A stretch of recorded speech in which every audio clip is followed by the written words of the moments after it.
ஆண்டவராக இயேசு கிறிஸ்துவின் நாமத்தில் உங்கள் அனைவருக்கும் இன்றைய நாள் ஆசீர்வாதமான நாளாக அமைய வாழ்த்துகிறேன்.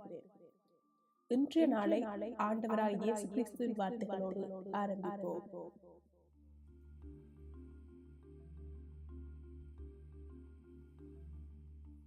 இன்றைய நாளுக்கான தேவ வசனம் எபிரேயர் 11ஆம் அதிகாரம் 1ஆம் வசனம்.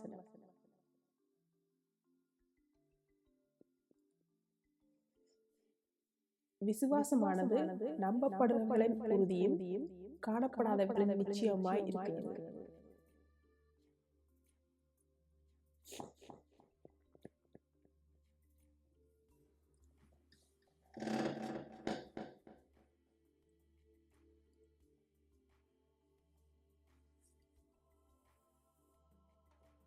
விசுவாசம் என்பது ஒருவரின் நம்பிக்கையின் மீதுள்ள உறுதியான பற்று, நம்புதல் மற்றும் உண்மையான தன்மையை குறிக்கும். இது காணாதவற்றின் மீதும் நம்பிக்கை வைப்பது விசுவாசம். நம்பிக்கை மற்றும் பக்தி போன்ற பொருள்களை குறிக்கும்.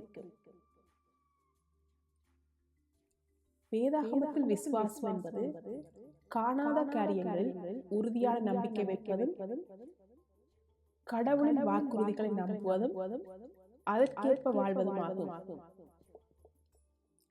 இது வெறும் அறிவுசார் நம்பிக்கை அல்ல, மாறாக செயல்படும் விசுவாசம். இது அன்பு வழியாக வெளிப்பட்டு கடவுளுடனான உறவையும் ரட்சிப்பையும் தருகிறது. மேலும் கடுகு விடியல விசுவாசம் மலைகளை நகர்த்தும் சக்தி கொண்டதென்று வேதாகமம் கூறுகிறது.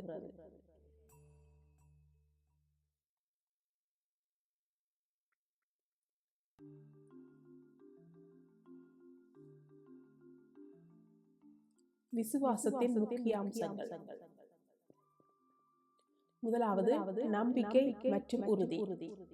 எபிரேயர் 11ஆம் அதிகாரம் 1ஆம் வசனத்தின்படி விசுவாசம் என்பது நம்பிக்கையுள்ள காரியங்களுக்கு உறுதியும் காணாதவர்களுக்கு நிச்சயமாயிருக்கிறது.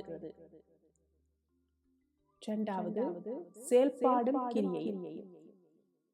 விசுவாசம் கிரியைகள் இல்லாமல் செத்ததாயிருக்கும்.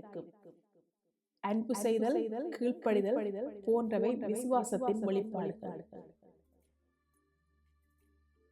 மூன்றாவது வளர்ச்சி. விசுவாசம் கடவுளின் வார்த்தையை கேட்பதன் மூலம் வளர்ப்பது. ஜெபம், தியானம் மற்றும் விசுவாசிகளுடன் பழகுதல் போன்றன அவசியமானவை. நான்காவது சக்தி. கடுகு விடியல விசுவாசம் மலைகளை நகர்த்தும் என்று இயேசு கூறினார். விசுவாசம் பெரிய தடைகளை தாண்டி செல்ல உதவுகின்றது. ஐந்தாவது கடவுளின் வார்த்தையில் நம்பிக்கை. கர்த்தரில் முழுமையாக நம்பிக்கையாயிருந்து அவர் பாதையை நேராக்க வேண்டும். ஆறாவது ரட்சிப்பின் வழி. கிருபையினால் விசுவாசத்தின் மூலமாகவே ரட்சிக்கப்படுகிறோம். இயேசுவில் விசுவாசம் வைப்பதன் மூலம் பாவ மன்னிப்பும் நித்திய ஜீவனும் கிடைக்கின்றது. விசுவாசமே கிறிஸ்தவத்தின் மூலக்கல்லாயிருக்கிறது. தேவன் பேரில் விசுவாசம் மற்றும் நம்பிக்கையை வெளிப்படுத்தாமல் அவருடன் நமக்கு இடமில்லை. விசுவாசத்தினால் தேவன் இருப்பதை நாம் நம்புகிறோம். கிறிஸ்துவில் அன்பார்ந்தவர்களே, நம் இறைவனிடம் ஆழ்ந்த விசுவாசமும் அசைக்க முடியாத நம்பிக்கையும் கொண்டு இறைவார்த்தையை பற்றி கொண்டு வாழவும், ஜெபவாழ்வு நிலைத்து இறைவனை சார்ந்து வாழவும், இதற்கு வேண்டிய வல்லமை இறைவன் நமக்கு அளித்து ஆசீர்வதிக்க வேண்டுவோம்.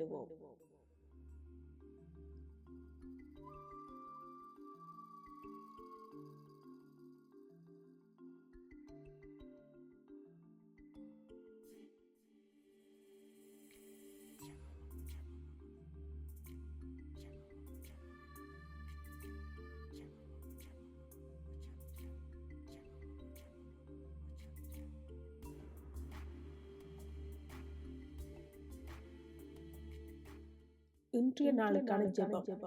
அன்புள்ள இயேசுவே, என்னை இடைவிடாமல் கண்காணிப்பதற்கும் என் நிலைமையை புரிந்து கொள்வதற்கும் நன்றி.